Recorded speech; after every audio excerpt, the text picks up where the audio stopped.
बहू ये क्या, मैगी इतनी जल्दी बना दी? माँ जी 5 मिनट में तो मैगी बन ही जाती है, इसमें कितना ही टाइम लगेगा? आधा घंटा। आधा घंटा? ऐसा कहाँ होता है मम्मी जी? हमारे यहाँ तो ऐसा ही होता है। 5 मिनट में तो मैगी में नमक तक नहीं घुलता है। कुछ दिन पहले। बेटा विवेक ये देख और बता तुझे कौन सी लड़की पसंद है इसमें से? माँ मुझे तो कोई भी लड़की पसंद नहीं है। अरे बेटा देख, ऑफिस में तूने अगर कोई लड़की देख रखी है तो अभी से बता दे, हम तेरी शादी उसी से करवा देंगे। माँ परेशान मत कीजिए ना, मुझे शादी नहीं करनी है। ये आजकल के बच्चे बिल्कुल ही बिगड़ चुके हैं, शादी नहीं करनी है, बस आजाद घूमते रहो यहाँ से वहाँ। मैं कहीं घूमता नहीं हूँ पापा, लेकिन मुझे शादी भी नहीं करनी है। मैं तो रोज तुझे मना कर थक चुकी हूँ बेटा। तो मैंने भी तो कहा है आपसे कि मुझे मत मनाया कीजिए, मैं ऑफिस जा रहा हूँ, वैसे ही बहुत लेट हो गया। विवेक ऑफिस के लिए निकलता है, तभी उसे मिसेस गुप्ता रास्ते में मिलती है। अरे विवेक बेटा कहाँ जा रहा है? आंटी इतनी सुबह मैं किसी के घर तो जा नहीं रहा हूँ, ऑफिस जा रहा हूँ। अच्छा, मैं तो बस पूछ रही थी कि सीमा घर में है क्या? हाँ, मेरी माँ भी सुबह सुबह किसी के घर नहीं जाती, अपने घर में रहती है। बड़ा अच्छा मजाक कर लेते हो तुम। मैं अंदर जाती हूँ। मिसेस गुप्ता घर में आ जाती है और विवेक ऑफिस चला जाता है। अरे मिसेस गुप्ता, आओ भाई, कैसे आना हुआ? बस ऐसे ही आ गई टहलते टहलते। अच्छा, तुम बैठो, मैं चाय बना कर ले आती हूँ। सीमा बहन, अब तो तुम्हारा लड़का शादी लायक हो गया है, अच्छा खासा कमाने भी लगा है, उसके लिए लड़की ढूंढना शुरू की कि नहीं? अरे अब लड़की तो बाद में देखूंगी, पहले अपने लड़के को तो मना लूं। उससे शादी की बात करो ना तो नाराज हो जाता है, खाना खाना ही छोड़ देता है। हैं? ऐसा क्यों भला? लड़के तो शादी की बात सुनकर खुशी से उछल पड़ते हैं। अरे पता नहीं भाई, मैं तो समझा कर थक गई, लेकिन उसका एक ही जवाब आता है, मुझे नहीं करनी शादी। तो तुम क्यों परेशान होती हो? मेरे पास एक बहुत अच्छा प्लान है, जिससे तुम अपने बेटे को शादी करने के लिए मना सकती हो। अच्छा, क्या प्लान है भाई? सुनो। मिसेस गुप्ता सीमा को सारा प्लान समझाती है और प्लान सुनने के बाद सीमा कहती है, अगर ये प्लान काम नहीं किया तो देखना तुम। अरे बिल्कुल करेगा, मेरे खानदान की आधी शादियां ऐसे ही हुई है। ठीक है, अब आने दो शाम को विवेक को घर। हाँ, पर ध्यान रखना, एकदम से ना कहना, धीमे धीमे उसे महसूस होने देना। हाँ ठीक है। सीमा बार बार घड़ी देख रही थी और यहाँ से वहाँ टहल रही थी। क्या हुआ भाई, टहल क्यों रही हो? 1 घंटे में 10 किलोमीटर तक टहल लिया तुमने। आज विवेक को आने में इतनी देर क्यों हो रही है? अरे पर अभी उसके आने का टाइम हुआ ही कहाँ है? अभी टाइम नहीं हुआ? लगता है ये घड़ी की सेल डाउन है, इसीलिए अभी तक 9 नहीं बजे। मिसेस गुप्ता, क्या खिला पिला कर गई है तुम्हें, जो बहकी बहकी बातें कर रही हो? सीमा कुछ कहती उससे पहले ही उसे विवेक की गाड़ी का हॉर्न सुनाई देता है। विवेक आ गया। अच्छा सुनिए, मैं कुछ भी कहूँ ना तो आपको सिर्फ हाँ में हाँ मिलानी है। ठीक है भाई, मैंने आज तक कुछ कहा है क्या जो अब मेरी चल पाएगी? विवेक के अंदर आने से पहले ही सीमा बिस्तर पर जाकर लेट जाती है। अरे पापा, माँ कहाँ है? पता नहीं बेटा, अपने कमरे में होगी शायद। ठीक है, मैं देख लेता हूँ। विवेक अपनी माँ को ढूंढता हुआ कमरे में आता है और उन्हें बिस्तर पर लेटा हुआ देखकर कहता है, अरे माँ, आप इतनी गर्मी में कंबल ओढ़कर क्यों लेटी है? बेटा सुबह से ही तबीयत बड़ी खराब है मेरी। अरे तबीयत खराब है तो बताया क्यों नहीं, मैं आपको डॉक्टर के पास ले चलता ना। नहीं बेटा, मैं तुझे ऑफिस में परेशान कैसे कर सकती हूँ। अरे माँ, इसमें परेशानी वाली क्या बात है, आप चलिए, अब भी डॉक्टर के पास चलिए। नहीं बेटा, मैं ऐसे ही ठीक हो जाऊंगी, तू थक गया होगा, मैं खाना बना देती हूँ। नहीं माँ, आपकी तबीयत खराब है, आप आराम करो। अरे कैसा आराम, काम तो मुझे करना ही है। सुनते हो, अपने बेटे को बोलो मुझे काम करने से ना रोके। बेटा तू रहने दे, तेरी माँ किसी की नहीं सुनेगी। सीमा बिस्तर से उठकर चलने लगती है, फिर लड़खड़ाकर गिर जाती है। बहुत भयंकर चक्कर आ रहे हैं मुझे तो। अभी चलिए माँ आप डॉक्टर के पास। नहीं, अब तो उम्र हो चली है मेरी, ये सब ठीक करना डॉक्टर के बस की बात नहीं है। अरे डॉक्टर ठीक नहीं करेगा तो कौन ठीक करेगा माँ? बहू होती तो मेरी कितनी मदद हो जाती। माँ फिर से शादी का टॉपिक लेकर बैठ गई। हाँ तो गलत क्या कहा मैंने, बूढ़ी हो रही हूँ मैं भी, तू शादी नहीं करेगा तो अपने पोते पोतियों को कैसे खिलाऊंगी मैं। पापा आप देखो ना, मुझे शादी नहीं करनी है। ठीक है, तो अब मेरी चिंता करना भी छोड़ दे, सब संभाल लूंगी मैं। सीमा 4 कदम चलती है और फिर लड़खड़ाने लगती है। ठीक है माँ, कर लूंगा शादी, लेकिन तुम आराम करो प्लीज। पक्का कह रहा है ना शादी करेगा? हाँ कर लूंगा। विवेक को शादी के लिए मना कर सीमा उसकी शादी नंदिनी से करवा देती है। नंदिनी शादी कर अपने ससुराल में आ जाती है और पहले दिन ही उसकी सास सीमा उसे अपने पास बुलाकर कहती है, देखो बहू, हर घर के कुछ नियम होते हैं, हमारे घर के भी नियम हैं। अब से ये घर भी तुम्हारा ही है, तो मैं चाहती हूँ तुम नियमों को भी समझ लो। ठीक है मम्मी जी, बताइए क्या नियम है? हमारे घर के लोगों को खाने का बड़ा शौक है और ये सारे नियम मुझे मेरी सास ने बताए थे। खाने को सिर्फ खाने की तरह नहीं बनाना है, खाना बनाना एक कला है, उसे उसी तरह समझना होगा। समझ गई मम्मी जी, खाने पर ज्यादा ध्यान देना है। खाने पर नहीं, खाना बनाने पर। हाँ हाँ मम्मी जी, मेरा वही मतलब था। ठीक है, चल अब तू जा और नाश्ता बनाने की तैयारी कर। नाश्ते में क्या बनाऊं मम्मी जी? अरे बहू आज तो नाश्ते में पोहा बना लो। ठीक है पापा जी। नंदिनी किचन में जाती है और 15 मिनट में सबके लिए पोहा बनाकर ले आती है। बड़ी जल्दी नाश्ता बन गया बहू। हाँ मम्मी जी, पोहा तो चुटकियों में बन जाता है। यही तो समस्या है, चुटकियों में खाना नहीं बनता हमारे यहाँ। हमारे यहाँ ये सब नहीं चलता, यहाँ तो खाना एक एक चीज पर गौर करके बनता है। मैं समझी नहीं पापा जी। मैं समझाती हूँ बहू, चल किचन में मेरे साथ। सीमा नंदिनी को किचन में ले जाती है। देखो बहू, पोहा बनने के लिए कम से कम 1 घंटा तो लगता है। 1 घंटा? वो भी सिर्फ पोहा बनने में? हाँ देख, पहले तो पोहा निकाल, उसके बाद उसे अच्छे से साफ कर, फिर भिगो कर रख, फिर कढ़ाई में मूंगफलियां भून, फिर कढ़ाई को धो, उसके बाद पोहा बनेगा बहू। क्या माँ जी, एक एक चीज पर इतना ध्यान? हाँ बहू, हमारे यहाँ तो ऐसा ही होता है। चल अब तू जल्दी से पोहा बना कर ला। सीमा किचन से बाहर चली जाती है। जल्दी से पोहा बनाओ, वो भी 1 घंटे में? क्या अजीब लोग हैं। नंदिनी पोहा बनाती है और 1 घंटे बाद लाती है। हाँ बहू, देखो अब लग रहा है ना पोहा पोहे की तरह, ऐसे ही तो खाते हैं। नंदिनी बस मुस्कुरा कर रह जाती है। बहू आज दोपहर को क्या बनेगा? मम्मी जी, विवेक ने कहा है उन्हें कचौड़ियाँ पसंद है, तो आज मैं आलू की कचौड़ियाँ बना लेती हूँ। ठीक है बहू, बना ले। नंदिनी दोपहर के खाने की तैयारी में लग जाती है और आलू की कचौड़ियाँ बनाकर सभी को परोस देती है। अरे वाह, खुशबू तो बहुत अच्छी आ रही है, तो आप टेस्ट कीजिए ना।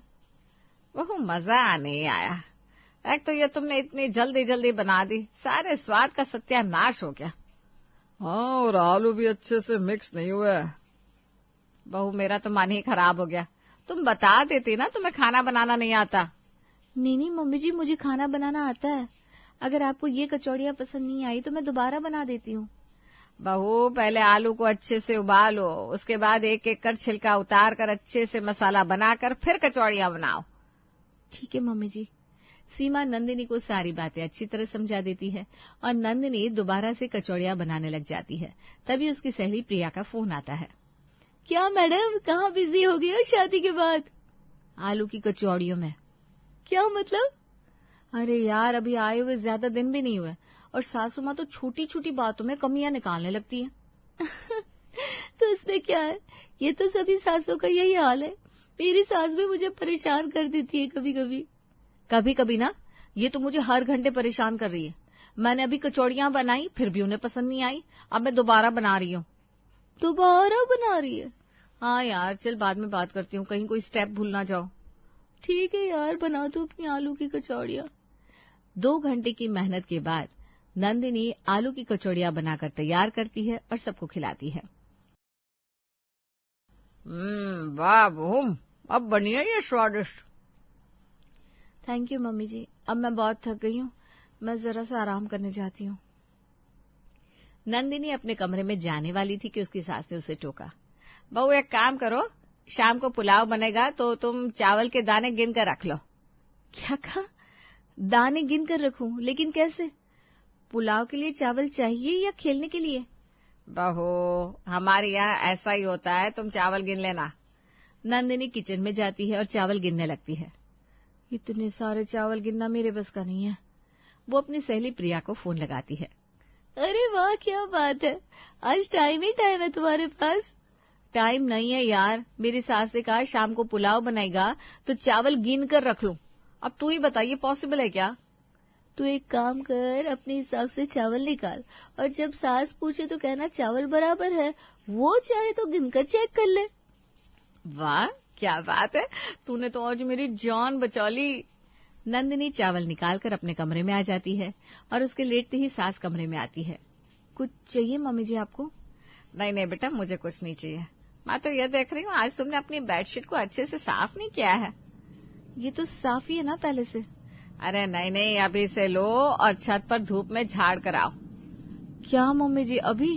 हाँ बहू, हमारे यहाँ ऐसा ही होता है। ठीक है मम्मी जी। नंदिनी बेडशीट लेकर ऊपर जाती है और तेज धूप में झाड़ कर नीचे आती है। देखो अब लग रही है ना साफ। जी मम्मी जी। सीमा कमरे से चली जाती है और नंदिनी एसी चालू करके बैठ जाती है। लगता है अभी नई नई हूं ना, इसलिए ऐसा कर रही है। धीमे धीमे करते हुए नंदिनी को 6 महीने बीत जाते हैं। वो किचन में चाय बना रही थी।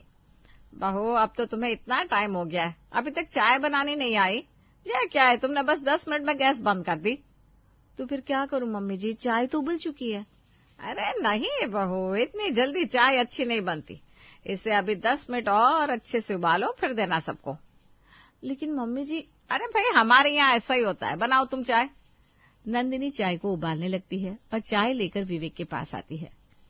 विवेक उठ भी जाओ ना बिस्तर से, मुझे ये बेडशीट धूप में झाड़ कर आनी है, नहीं तो मम्मी जी फिर कुछ कहेंगी। ठीक है हट जाता हूँ भाई। नंदिनी बेडशीट लेकर कमरे से निकलती है, तभी उसकी सास उसे आवाज देती है। बहू मेरी पूजा की तैयारी हुई कि नहीं? जी मम्मी जी, पूजा की थाली सजा दी है और मंदिर में रंगोली भी बना दी है। अच्छा इधर तो आना बहू। अभी आई मम्मी जी। बहू देख ये क्या है? पूजा की थाली है मम्मी जी। अरे वो तो मुझे भी दिख रही है, लेकिन तुम ये देखो तुमने इसमें कितने फूल रखे हैं? 5 फूल। इसमें 10 फूल रखने चाहिए तुम्हें। ठीक है मम्मी जी। अरे अरे अभी रुको, ये रंगोली देखो, इसमें से 4 पत्ती बाहर आ रही है जबकि 8 पत्ती बाहर होनी थी। मैं दोबारा बना देती हूँ मम्मी जी। वो तो बनानी ही पड़ेगी। नंदिनी दोबारा से रंगोली बनाती है और उसका ये काम 1.5 घंटा चल जाता है। बहू अब क्या सारा दिन उसी में लगी रहोगी? बाहर भी आ जाओ। जी मम्मी जी अभी आई, बस हो गया। अरे आज तो मेरा मन हलवा खाने को हो रहा है। अभी कह देती हूँ बहू से, वो बना देगी। अरे उसे कहाँ बनाना आएगा हलवा? अरे मैं बताऊंगी ना उसे कैसे बनाना है। अच्छा ठीक है फिर। नंदिनी। जी मम्मी जी, आपने बुलाया? हाँ बहू, इन्हें हलवा खाना है, तू सूजी निकाल और उसे धीमी आंच पर आधे घंटे भून कर उसका हलवा बनाना। ठीक है मम्मी जी। सीमा नंदिनी को काम बताकर रसोई से चली जाती है और नंदिनी की सहेली उसे फोन करती है। क्या कर रही है तू आजकल? दिखती नहीं है, ना स्टेटस पर ना मैसेज में। अरे तू मेरे घर आना, मैं दिखूंगी तुझे अपने किचन में। क्या हुआ, क्या बना रही है अब? सूजी का हलवा, वो भी आधे घंटे तक भूनना है। आधे घंटे में तो हमारे यहाँ खा पीकर बर्तन भी धुल जाते हैं। अरे यहाँ ऐसा थोड़ी ना होता है, हमारा घर है ये, यहाँ सब अलग होता है। इतना भी क्या नाटक करना यार। सच में मेरे पैर तो दर्द कर जाते हैं किचन में खड़े खड़े। अभी घर की झाड़ू भी नहीं लगी है और ये हलवे की फरमाइश आ गई। तो तू अपनी सास से बोलना ये बात। क्या बोलूं, उनसे कुछ कहूं तो कहती है हमारे यहाँ तो ऐसा ही होता है। बहू बहू, सूजी भून गई है, अब उसमें पानी डाल लो। चल यार बाय, मुझे बहुत काम है। नंदिनी फोन रख देती है और उसकी सास किचन में आती है। बहू आज तो विवेक की भी छुट्टी है, आज तुम आलू का पराठा बना लो। आलू का पराठा बनाते बनाते मेरा तो दम निकल जाएगा आज। फिर बनेगा दम आलू का पराठा। बहू सुन भी रही हो कि नहीं? जल्दी से झाड़ू लगा लो और फिर पराठे की तैयारी करो। जी मम्मी जी, सुन लिया मैंने, बनाती हूँ आकर। नंदिनी घर की झाड़ू लगाने लगती है, तभी उसके ससुर जी आकर टोकते हैं। बहू तुम्हें पता तो है कि झाड़ू ऐसे नहीं लगाई जाती, अच्छे से नीचे बैठकर झाड़ू लगाओ। वो पापा जी, मुझे पराठे भी बनाने हैं, इसलिए जल्दी जल्दी झाड़ू लगा दी। अच्छा ये बात है तो ठीक है, जाओ पराठे बनाओ। बहू आलू उबाल लिए तुमने? उबालने जा रही हूँ मम्मी जी। ठीक है बहू, ध्यान रखना आलू का पराठा फटे ना, अच्छी तरह आराम से बनाना और सब एक ही साइज के बने। कुछ भी बनाने जाओ पहले इनके नियम लागू हो जाते हैं। घर का कोई काम करो पहले इनकी सुनो। इस घर को घर जैसा तक रहने ही नहीं दिया इन्होंने। नंदिनी क्या बड़बड़ाए जा रही हो? विवेक आप तो ऐसे पूछ रहे जैसे आपको कुछ पता ही ना हो। फिर भी तुम बताओगी तो अच्छे से समझ पाऊंगा। विवेक मैं कोई भी काम करती हूँ तुम्हारे मम्मी पापा मुझे आकर बताने लगते हैं काम ऐसे होगा काम वैसे होगा। अरे मुझे काम आता है पर हर काम में रोक टोक कौन करता है? अच्छा तो ये बात है, तुम टेंशन ना लो, मैं समझा दूंगा माँ को। हाँ यार मैं बहुत परेशान हो चुकी हूँ अब तो। अरे नहीं नहीं, मैं तुम्हें परेशान नहीं होने दूंगा। ठीक है अब चलिए आलू का पराठा खा लीजिए। Okay madam. विवेक की बातें सुनकर नंदिनी का गुस्सा थोड़ा कम हो जाता है। मम्मी जी पापा जी आइए आलू के पराठे तैयार है। बहू पराठे तो ठीक है लेकिन रायता कहाँ है? माँ जी दही नहीं है ना, अभी बाहर से मंगवा कर फिर रायता बना देती हूँ। बहू ध्यान से देखो, फ्रिज में दही रखा हुआ है और हाँ उसे पहले हाथ से मथ लेना, उसके बाद रायता बनाना। लेकिन माँ जी मशीन से जल्दी हो जाएगा। अरे बहू हाथ से दही मथ लेगी तो अच्छा स्वाद आएगा रायते में। चल अब जल्दी से रायता बना कर ले आ। ठीक है मम्मी जी। लेकिन माँ अब बिना रायते के भी पराठे खा सकती हो ना? लेकिन बेटा आज तक कभी ऐसा हुआ है क्या पराठे के साथ रायता ना हो? वही तो कह रहा हूँ माँ, एक दिन रायता नहीं खाएंगे तो कुछ बिगड़ नहीं जाएगा। नहीं बेटा हमारे यहाँ ऐसा नहीं होता। बस इसीलिए माँ मैं शादी नहीं करना चाहता था। क्या मतलब? मतलब ये कि अपने घर के इन्हीं रीति रिवाजों की वजह से, इन्हीं हरकतों की वजह से किसी की शादी चलती नहीं है। अब चाहे ताऊ जी के घर में देखो चाहे चाचा जी के घर में। तो क्या बोल रहा है, तुझे समझ में भी आ रहा है? पापा मुझे सब समझ में आ रहा है। वो तो अच्छा है कि मुकुल भैया अपनी वाइफ को लेकर घर से चले गए, नहीं तो उन्हें भी छोड़कर चली जाती भाभी। अरे वो सब तो इसलिए चलेगी क्योंकि उन्हें रिश्ते निभाने नहीं आते।